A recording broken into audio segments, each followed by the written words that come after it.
다니엘서 6장 10절입니다. 하나님 말씀 다니엘서 6장 10절입니다. 한 절이니까 함께 읽을까요? 1243면입니다. 시작. 다니엘이 이 조서에 왕의 도장이 찍힌 것을 알고도 자기 집에 돌아가서는 윗방에 올라가 예루살렘으로 향한 창문을 열고 전에 하던 대로 하루 3번씩 무릎을 꿇고 기도하며 그의 하나님께 감사하였더라. 아멘. 성경에 보면 에스겔, 다니엘 이렇게 나오는데 사실 이 바벨론에 이스라엘이 망해서 포로로 끌려갔을 때 다니엘이 에스겔보다 먼저 끌려갔습니다. 8년 먼저 끌려갔는데 다니엘이 바벨론에 포로로 끌려갈 때 나이가 16살이었습니다. 비록 어린 나이에 포로로 끌려갔지만 바벨론에서는 최고의 주의라고 할 수 있는 총리까지 올라가는 그런 직분을 감당했습니다. 다니엘은 바벨론뿐만 아니라 그 다음에 메데라는 나라가 있고 파사라는 나라가 있는데 이 메데와 파사가 그 파사라는 나라가 메데를 정복을 해서 결국 페르시아라는 나라가 오늘날의 이란이죠. 만들어지게 되는데 이 나라에서도 총리직을 감당했던 특이한 이력을 가진 사람이 이 다니엘이라고 하는 사람입니다. 다니엘서 6장에 보면 이 바벨론의 벨사살 왕 때 메네 떼겔 우바르신이라고 하는 벽보를 잘 해석을 함으로 말미암아 다니엘이 그때 해석 속에서 금으로 표현됐던 바벨론은 망한다. 그리고 은으로 표시가 되는 메데와 파사, 은 같은 나라가 일어난다. 이 말은 바벨론이라고 하는 막강한 나라가 역사의 뒤안길로 사라진다. 미래의 일을 다니엘이 하나님의 계시를 받아서 해석을 해준 거죠. 이런 배경 속에서 오늘 다니엘이 기도를 예루살렘을 향해서 하루 3번씩 기도를 하는데 이 기도는 본질적인 사명으로서의 기도입니다. 오늘 여러분 다니엘 6장 7절에 보니까 왕이요 그것은 곧 이제부터 30일 동안에 누구든지 왕 외에 어떤 신에게나 사람에게 무엇을 구하면 사자굴에 던져 넣기로 한 것입니다 라고 기록을 했습니다. 바벨론 다음에 메데라고 그랬죠. 이 메데의 다리오 왕이 62살에 왕이 됐습니다. 그때 그 메데의 다른 나라 이 파사의 왕은 고레스였는데 이 바벨론이라고 하는 나라를 침략한 것은 다리오 왕이고 그리고 이 다리오 왕이 죽은 후에 바사의 고레스 왕이 메데와 바사를 통일해서 통일 제국을 이루었던 것입니다. 자, 바벨론을 침략한 왕이 이 메데의 다리오 왕이다 그랬는데 이 바벨론을 침략을 한 다음에 고관 120명을 세워가지고 전국을 통치하게 했습니다. 그 전국을 통치하는 총리로 다니엘을 포함해서 3인을 세웠는데 다른 나라를 정복을 했으니까 그 정복한 나라를 잘 다스리기 위해서는 관리를 세워야 되지 않습니까? 그런데 포로로 끌려온 다니엘을 총리로 세우게 됩니다. 성경에 보니까 다니엘은 마음이 민첩했다 그랬는데 하나님 앞에 대단히 경건한 사람이었고 사람들과의 관계에 있어서 대단히 지혜로운 사람이었습니다. 다니엘은 지금 이스라엘 나라가 망했으니까 남쪽 유다가 망했으니까 바벨론 제국의 신하였지만 새로 등장하는 메데와 바사 합쳐져서 페르시아에서도 총리가 되게 됩니다. 그러면 왜 이렇게 남의 나라에서 포로로 끌려온 다니엘에게 엄청난 고위 직분을 주었을까요? 바벨론이 이 벨사살 왕이 메네 떼겔 우바르신이라고 하는 벽보를 보게 되는데 아무도 해석을 못합니다. 그런데 하나님 앞에 지혜를 받았던 다니엘이 메네 떼겔 우바르신을 해석을 하게 되는데 이 메네라고 하는 뜻은 하나님께서 바벨론 제국을 끝내신다, 멸망시킨다 라고 하는 뜻입니다. 떼겔이라고 하는 뜻은 이 바벨론의 왕이 저울에 달아보니까 하나님 앞에 너무 부족하다 이런 뜻이고요. 우바르신이라고 하는 말은 그래서 결국 이 바벨론이라는 나라를 메대와 파사에 의해서 점령을 당한다라고 하는 그런 벽보를 해석을 해준 것입니다. 해석은 다니엘이 했지만 그 해석의 지혜는 하나님께서 주신 것이죠. 자, 이런 지혜 때문에 다니엘이 총리가 되니까 다른 사람들이 시기를 안 할 수가 없겠죠. 그래, 그들은 다니엘을 지금 왕의 인정을 받고 있는데 어떻게 잡을 수 있을까? 저 다니엘을 잡으려면 다니엘이 믿고 있는 하나님의 율법에서 근거를 찾아야 된다. 이 말은 무슨 말이냐면 다니엘이라고 하는 사람은 신앙이 너무 좋더라. 그러니까 저 사람을 잡으려면 신앙이 흔들리게 하는 근거를 마련을 해야 된다. 그래서 왕을 부추겨 가지고 앞으로 30일 동안 기도하지 못하게 하자. 다니엘은 하루에 정한 시간에 3번 이상 꼭 기도하는 사람이거든요. 하나님 앞에 기도하지 못하게 하자. 여러분, 30일 동안 기도를 중단시키자는 그런 명령을 왕이 내리게 됩니다. 자, 유대교 신앙을 버리고 오늘날 말로 말하면 기독교 신앙을 포기하고 너 개종해라 이 말 아니잖아요. 또 하나님 외에 다른 신에게 절해라 이런 문제도 아니죠. 단순하게 너 하루에 기도하는 거 30일 동안 기도하지 마. 여러분, 우리에게 누가 신앙의 문제에 있어서 칼을 들이댈 때 개종하라고 그러면 참 믿음으로 순교할 수 있습니다. 그죠?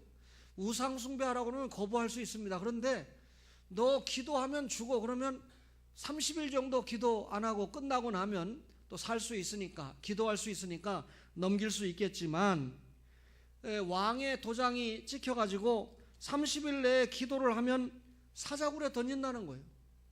그러면 이 동료들이 참소를 해서 왕을 부추겨서 이런 법을 만들었으니까 다니엘이 기도하는가 안 하는가 지켜볼 거 아닙니까?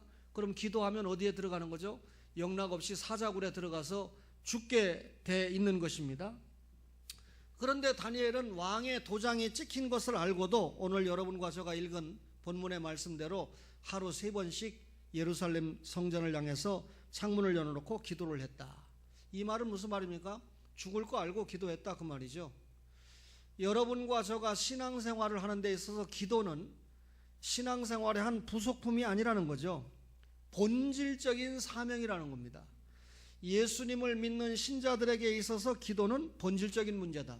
그래서 구약의 사무엘 선지자는 기도하는 것을 쉬는 것은 죄다 이렇게 얘기했고, 신약의 바울 사도는 뭐라고 했습니까?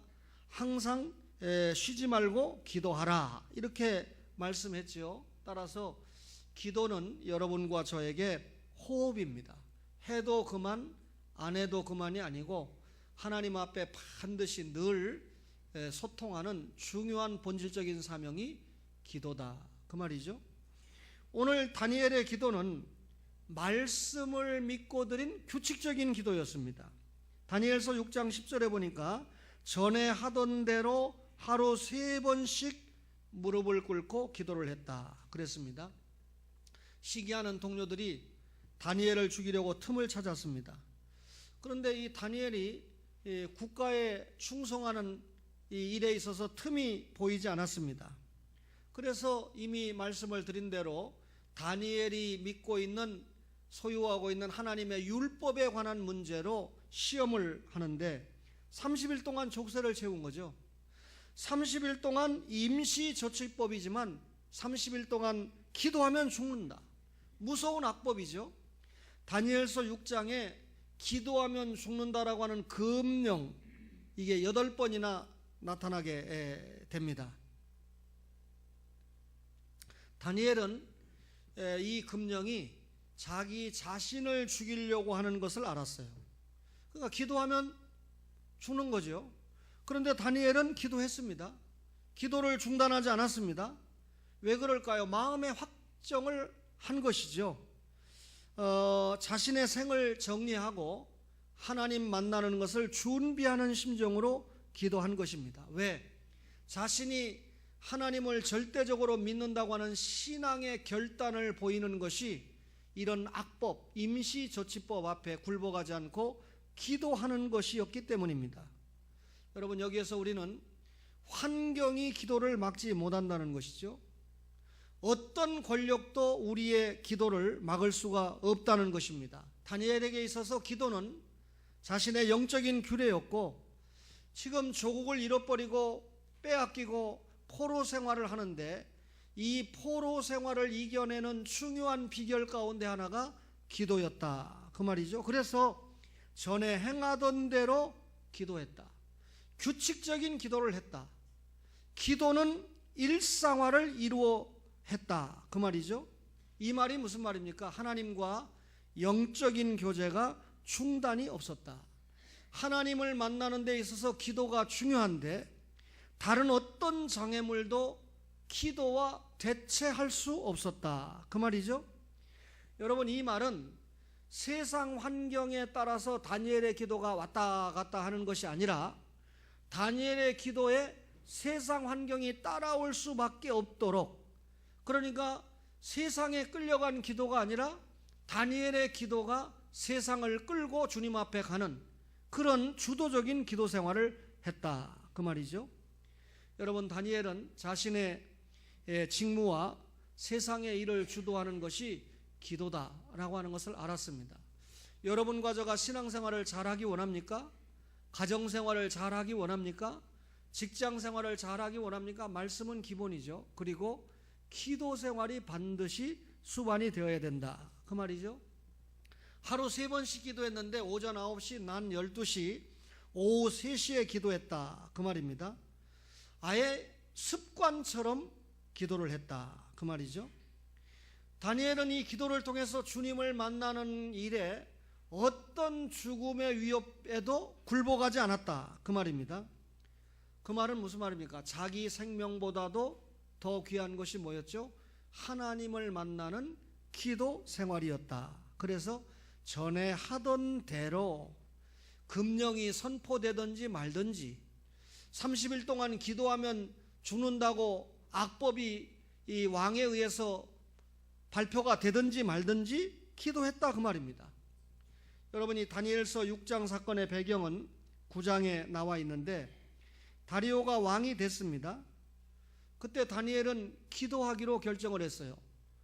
여러분, 말씀을 잘 연결해서 들어야 되는데 남쪽 유다를 멸망시킨 나라가 바벨론이죠. 근데 바벨론을 멸망시킨 나라는 엄격하게 말하면 누가 메대의 다리오가 침략을 해서 다니엘을 위시한 총리를 세웠다고 하지 않았습니까? 그러면 이 다리오가 왕이 되었을 때 다니엘은 뭘 생각했습니까? 과거에 예레미야 선지자가 뭐라고 그랬습니까?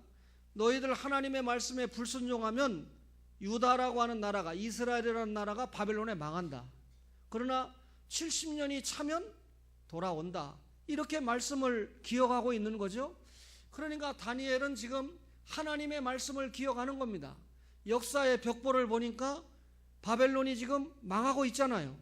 바벨론이 망했는데 이스라엘이 힘을 길러서 자기들을 포로로 삼은 바벨론을 멸망시킨 게 아니지만 메대의 다리오가 바벨론을 침략을 했을 때 하나님이 70년이 되니까 우리를 해방시킨다고 하는 때가 됐구나.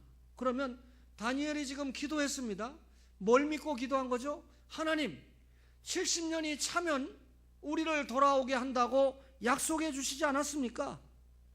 예레미야 선지자를 통해서 말씀을 주시지 않았습니까? 이 말씀을 생각하고 기도한 겁니다.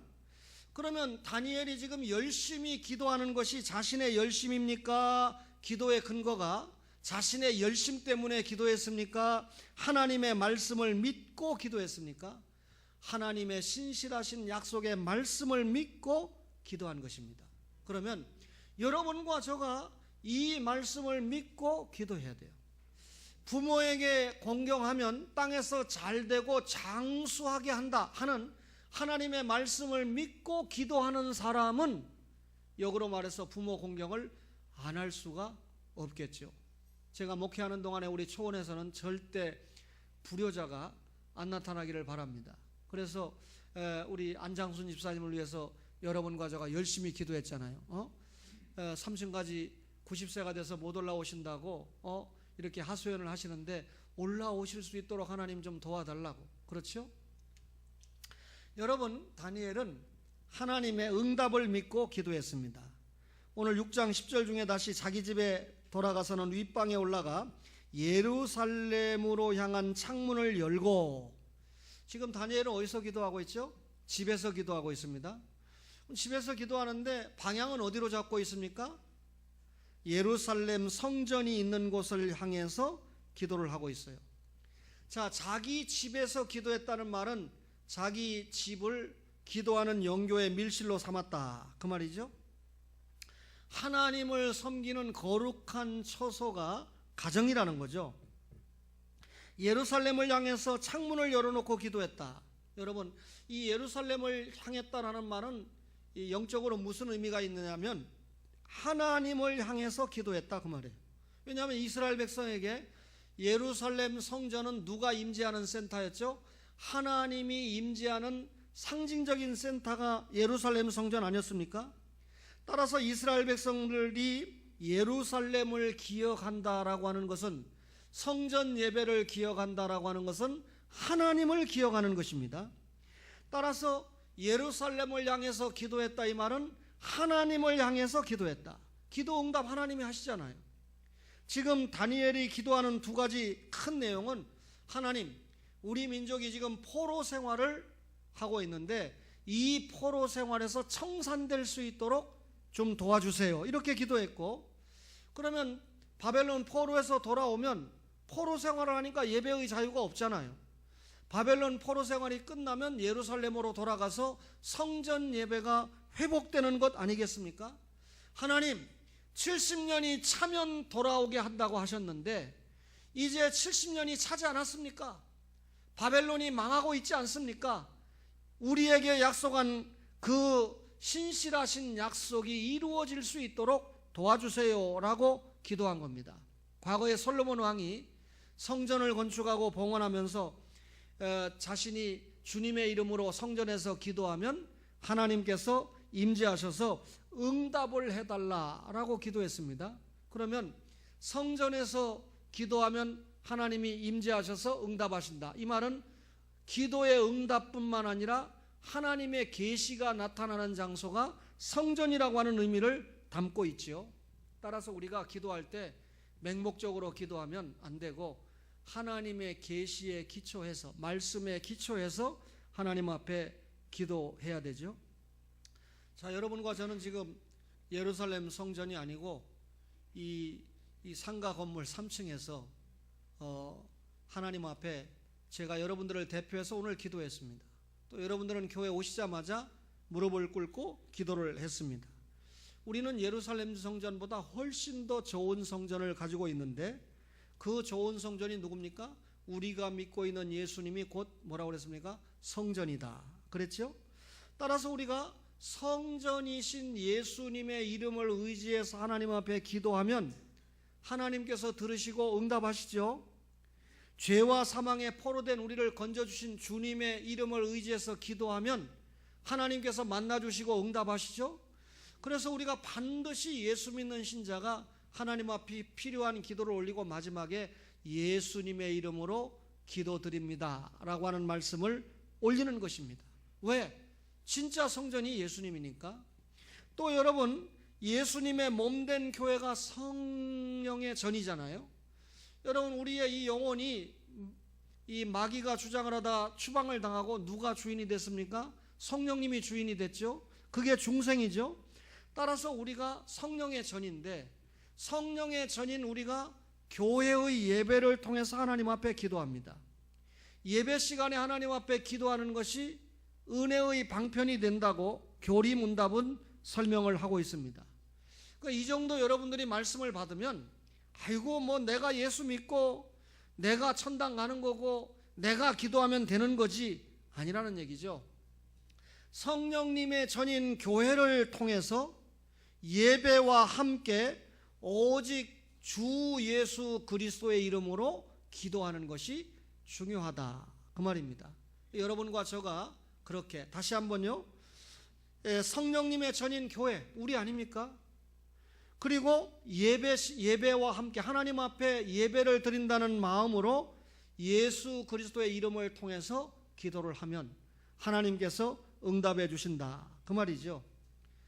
다니엘의 기도의 내용과 목표가 분명했습니다. 6장 10절에 보니까 여러분, 이 사자굴을 앞에 둔 다니엘이 어떤 내용으로 기도했습니까?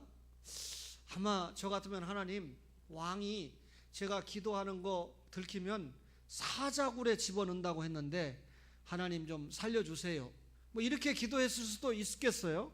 근데 아무리 제가 눈을 뜨고 성경을 연구해 봐도 다니엘이 무슨 내용을 가지고 기도했는지는 몰라요. 어떻게 기도했습니까? 다만 전에 하던 대로 기도했다 그랬죠. 그러면 다니엘이 어떤 내용으로 기도했는지 우리가 성경을 참조해서 다니엘서 9장 4절 이하에 보면 다니엘이 어떻게 기도했는지 나와 있습니다. 첫째는 민족적인 범죄를 자복하는 기도를 드렸습니다. 자, 다니엘 9장 4절을 한번 보실까요? 다니엘서 9장 4절에 보니까 다니엘이 늘 하던 기도입니다. 내 하나님 여호와께 기도하며 자복하여 이르기를 크시고 두려워할 주 하나님, 주를 사랑하고 주의 계명을 지키는 자를 위하여 언약을 지키시고 그에게 인자를 베푸시는 이시여, 우리는 이미 범죄하여, 읽지 않겠습니다. 계속해서 쭉 나오는데 9장 4절부터 19절까지 보니까 우리라고 하는 말이 30번 이상 나와요. 그러니까 다니엘만 회개하는 것이 아니라 다니엘을 포함한 이스라엘 민족이 하나님 앞에 민족적으로 회개한다는 거죠. 18절에 보니까, 9장 18절에 보니까 나의 하나님이여 귀를 기울여 들으시며 눈을 떠서 우리의 황폐한 상황과 주의 이름으로 일컫는 성을 보옵소서.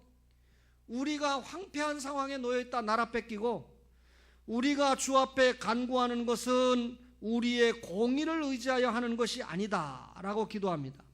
다니엘서 9장 9절에 보니까 이스라엘의 죄가 뭐라고 설명을 합니까? 하나님의 권위를 무시하고 하나님을 업신여긴 자다. 하나님이 하라는 건 안 하고 하지 말라는 건 골라서 했어요. 우상숭배 하지 말라는데 우상숭배 했습니다. 제가 신문을 보면서 어느 목사가 과거에 이 경상도 지방의 한 예수 믿는 신자가, 저는 절대 그렇게 가르치지 않죠, 불상을 때려 부셨어요. 불교에 들어가서 우상이라고. 그러니까 한 신학대학의 교수가 기독교 신자가 그러면 안 된다, 그것까지는 맞죠. 그런데 성도들에게 헌금을 걷었어요. 그래가지고 헌금을 걷어가지고 그 절간을 찾아갔습니다. 그래서 이 기독교 신자가 잘못해가지고 불상을 훼손했는데 이 불상을 우리가 복원해 주겠습니다. 신학대학 교수가, 목사죠. 그러니까 절의 주지가 정중하게 거절을 했습니다. 그 마음은 참 고맙지만 정절하게 거절했어요. 그 돈을 분당 우리 교회 이찬수 목사가 운영하는 무슨 재단에다가 모은 돈을 그대로 기부를 했어요. 그러니까 자기가 일원도 착복을 안 했죠. 그런데 이 신학대학에서 문제가 됐어요. 이 사람이 종교다원주의 아니냐? 어떻게 그 불상을 훼손한 것 자체는 잘못된 일이지만 불상을 복원해 준다고 성도들의 기가 막힌 헌금을 걷느냐? 불상을 훼손한 일에 대해서 미안하다, 잘못했다 라고 하는 것들은 천명을 할 수 있지만 어떻게 성도들의 헌금을 걷어가지고 그렇게 할 수 있느냐 해서 사상 조사를 해가지고 결국 교수직에서 파직을 당했어요. 이분이 자기가 파직을 당하는 것은 억울하지 않지만 학교가 종교다원을 인정하지 않는 것에 대해서는 불만이다 해서 소송을 했던데, 여러분, 기독교 진리에 부합하지 않죠. 판단은 여러분의 몫에 맡기지만 여러분 목사의 설교를 듣고 알아들으셔야 되죠. 저는 여러분의 헌금을 단 한 푼도 여러분 불상을 훼손한 일에 나라 법에서 그 사람을 붙들어다가 네가 남의 물건 훼손했으니까 네가 물어줘라 해서 물어주라 그러면 도리가 없는 일이죠. 그렇죠? 여러분, 불순종한 죄입니다. 다니엘서 9장에 보니까 결국은 이스라엘의 민족이 하나님 앞에 범죄한 것 때문에 다니엘이 기도했다는 거예요. 왜 기도했죠? 이스라엘이 지금 징벌을 받는 이유가 뭡니까?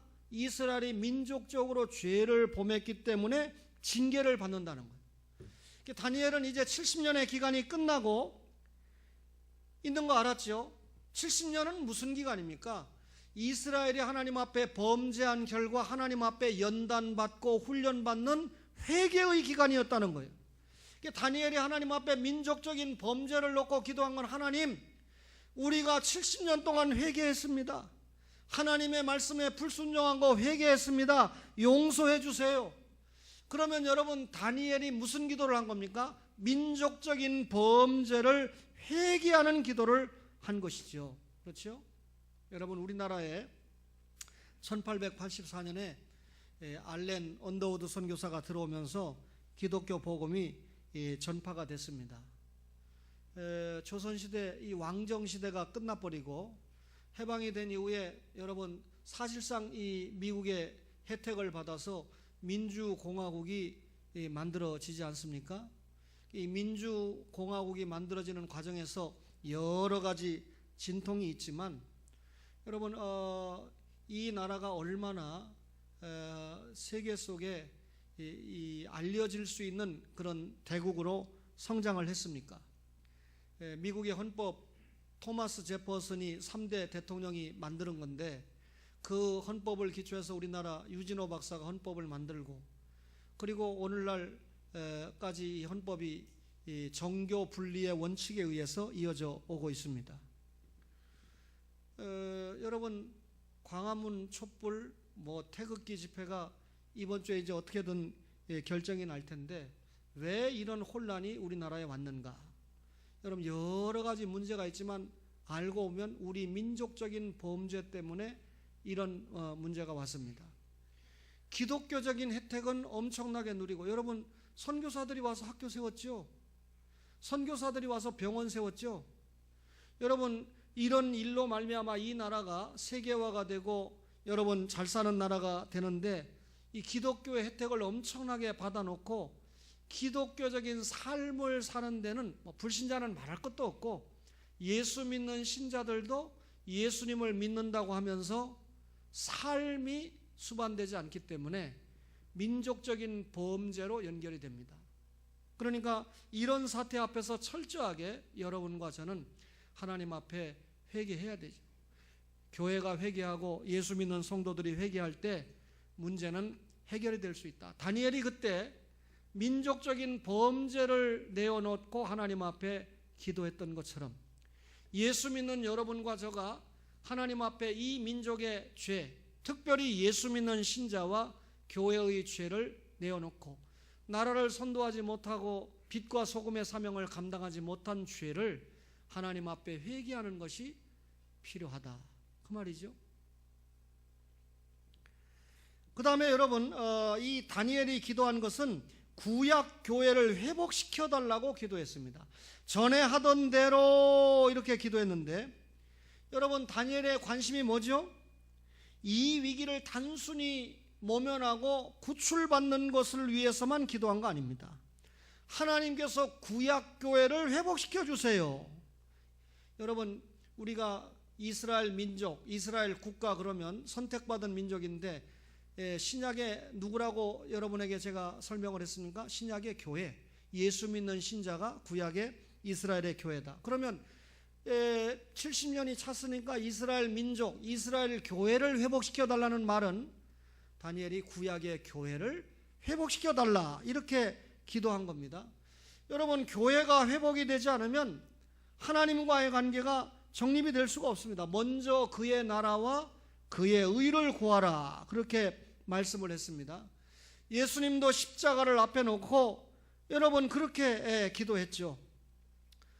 정말 여러분과 저가 다니엘이 구약교회 회복을 놓고 기도하고 민족적인 범죄를 내어놓고 기도하고 하나님께 감사했다 그랬는데, 여러분이 잘 이용하시는 이마트라고 하는 대형 마트가 있는데, 이마트가 계속 신설 점포를 내다가 2017년을 맞이해서는 전국에 단 한 곳도 신설 점포를 내지 않기로 결정을 했습니다. 그러면 작은 이 마트들을 보호하기 위해서 저들이 착한 결정을 했는가? 절대 그런 게 아니고요. 이 마트를 더 신설하면 망한다라고 하는 계산이 나온 겁니다. 이제 1인 가구가 점점 늘어나고 그러니까 대형 마트에 갈 일이 점점 없어진다는 것이죠. 미래를 내다보고 이 마트가 아주 중대한 결정을 했습니다. 여러분, 비유가 적절할지 모르지만 대형 교회가 앞으로 계속 만들어질 것인가? 엄청난 헌금을 투자해서 엄청난 건물을 짓니다. 여러분, 엄청난 예배당을 짓는데도 엄청나게 힘이 드는데 이제 시간이 가면 갈수록 그 엄청난 규모의 예배당을 유지하는 관리비를 대기도 힘든 것이 오고 있죠. 유럽 교회가 그래서 문 닫은 거 아닙니까? 관리를 못해서. 미국 교회가 그래서 문 닫은 거 아닙니까? 관리를 못해서.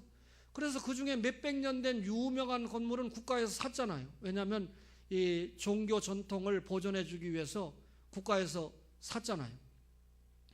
여러분, 그렇다면 지금 우리가 어떻게 해야 됩니까? 이마트가 대형화를 포기한 것처럼 교회도 이제 대형화를 포기하고 건강한 교회를 만드는데 한 걸음 한 걸음 더 나아가야 됩니다.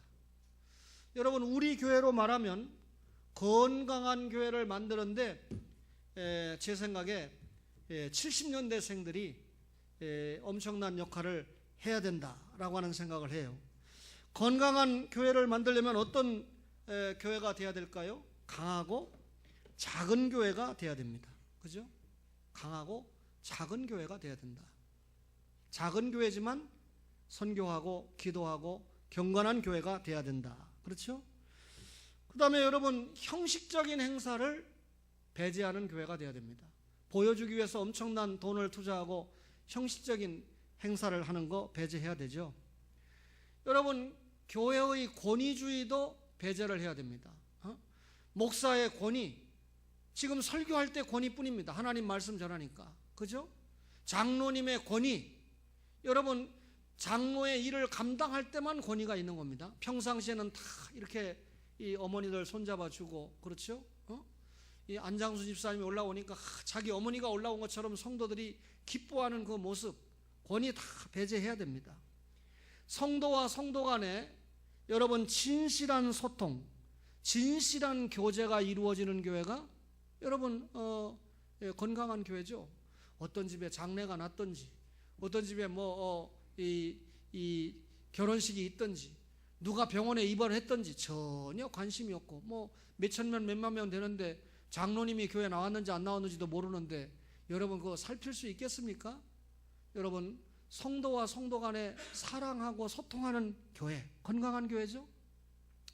작은 비용으로 효과적으로 운영할 수 있는 교회, 그죠? 규모가 크면 작은 비용으로 효과를 낼 수가 없습니다. 무엇보다도 자녀 교육에 최선을 다하는 교회, 그죠? 한 영혼 한 영혼을 사랑하는 마음으로 자녀 교육에 최선을 다하는 교회, 건강한 교회죠. 제가 첫 번째로 말해야 되지만 예전이 정확하게 시행되는 교회, 그죠? 설교가 있고 기도가 있고 여러분 세례와 성찬이 있고, 그렇죠? 하나님 앞에 본질적인 문제를 전혀 놓치지 않는 교회. 목사님, 예화하시지 말고 하나님 말씀만 좀 전해주세요. 나는 교회가 좋은 교회인데 말씀 좀 전하지 말고 우리가 이 세상을 살아갈 수 있는 말 좀 해주세요. 좀 교회에 오면 평안을 누릴 수 있도록 말을 해주세요. 여러분, 예수 믿으면 구원받고 살아가는 그 자체가 평안인데 제가 뭘 더 이야기를 하라는 말입니까? 여러분, 건강한 교회는 뭐니 해도 내부 만족도가 높은 교회여야 됩니다. 3.1절에 우리 교회 한 성도가 3.1 선언을 했는데 목사와 전도사님들을 초청을 해서 대접을 하면서 제가 왜 교회를 빨리 안 나왔는지 후회가 막급합니다. 그게 무슨 말인가 봤더니 이 교회 오니까 이렇게 좋고 내세 문제가 해결이 되고 또 성도님들이 너무 자신에게 잘해 주신다는 거예요. 저는 우리 교회 안수 집사님은 없는 줄 알았어요. 그런데 보니까 이 안수 집사님이 커피를 타다 주는데 당신이 좋아하는 이 커피를, 이 자판기 커피를 빼가지고 오늘은 누가 대접하는 날입니까? 거기다 설탕 2스푼을 넣어가지고 그래가지고 당뇨도 없으신가 봐요. 대접을 해주고 교회 나오셔서 참 환영합니다. 반갑습니다. 모든 성도들이 처음에는 뭐 목사하고 좀 관계가 있어서 그렇게 해주나 이렇게 생각을 했는데 모든 성도들이 다 진심으로 그렇게 환영하고 사랑하고 하는 모습을 보니까 와, 이렇게 예수님이 좋고 교회가 좋은데 왜 인제 예수님을 믿고 인제 교회를 나오게 됐는지 후회가 막급하다라고 말씀을 하더라고요.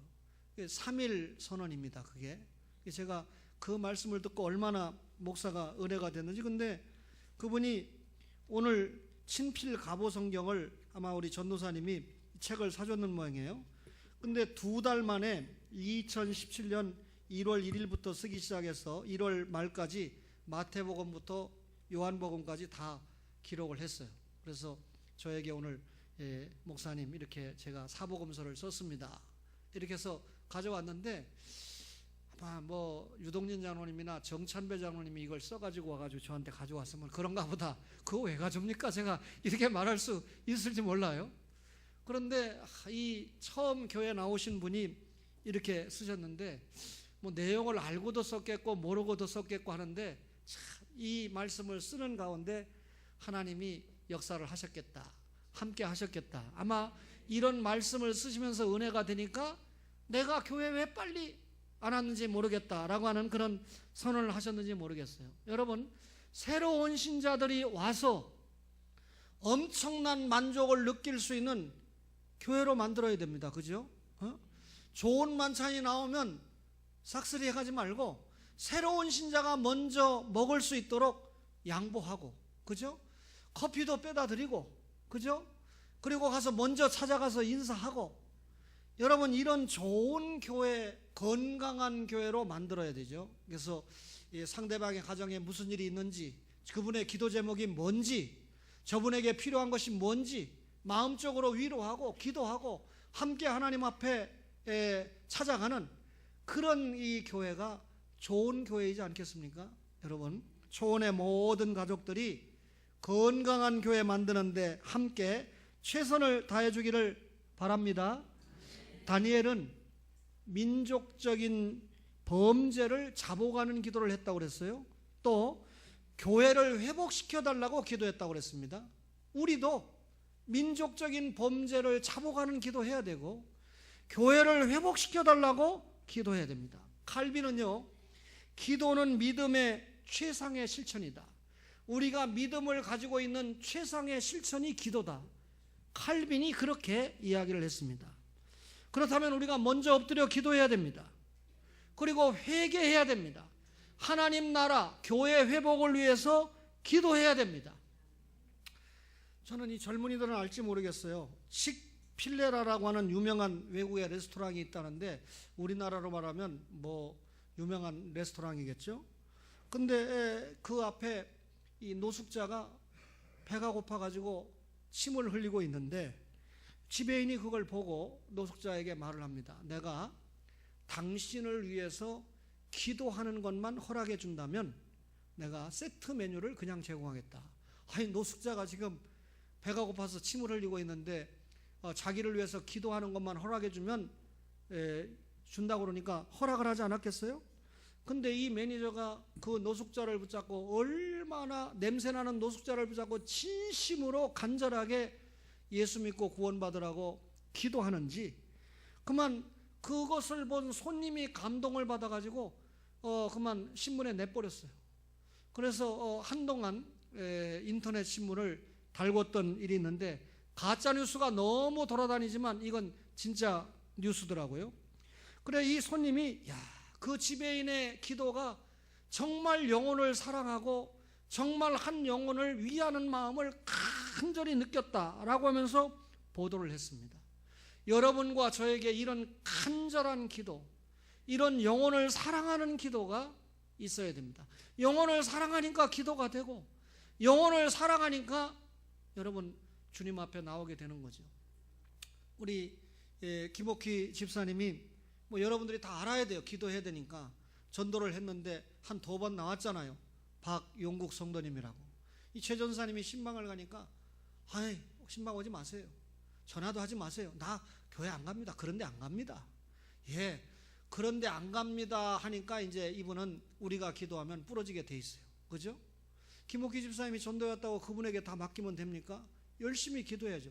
근데 제가 경험을 해보면 신방 가면 아이, 그러면 교회 가지요. 지금 바빠서 못 가지만 다음에 꼭 갑니다. 이런 사람이 안 나와요.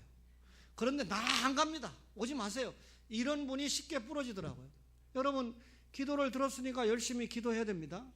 여러분, 쓸데없는 카톡 보내지 말고 용서하세요. 차경윤 성도님이 이 처음 교회 나오신 분인데 저한테 카톡을 이렇게 종종 보내면서 목사님, 임종국 성도가 출장 갔습니다. 그런데 다음 주에는 제가 임종국 플러스 남혜령 성도를 제가 체포해 오겠습니다. 목사님 기도해 주세요. 오늘 말고 다음 주에 체포해 오겠습니다.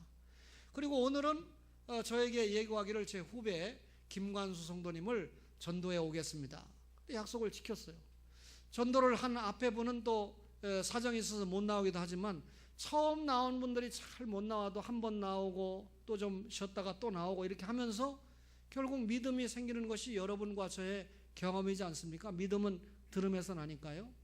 전도하려고 하는 이런 열정을 가진 성도들이 정말 2017년을 살아가는 하늘의 별입니다. 여러분, 이런 그 전도의 열매가 맺혀질 수 있도록 기도하는 사명을 감당하는 것이 여러분과 저에게 대단히 중요하죠. 다니엘이 이렇게 기도했다, 목숨 내놓고 기도했다, 신앙을 지켰다, 중요한 거 아닙니다. 이 말씀을 우리에게 주신 것은 오늘 네가 다니엘과 같은 이런 기도 생활을 감당을 해야 된다. 이런 내용으로 기도해야 된다. 나라와 민족을 위해서, 교회의 회복을 위해서 열심히 기도하는 초원의 모든 가족들 되시기를 주님의 이름으로 간절히 바랍니다.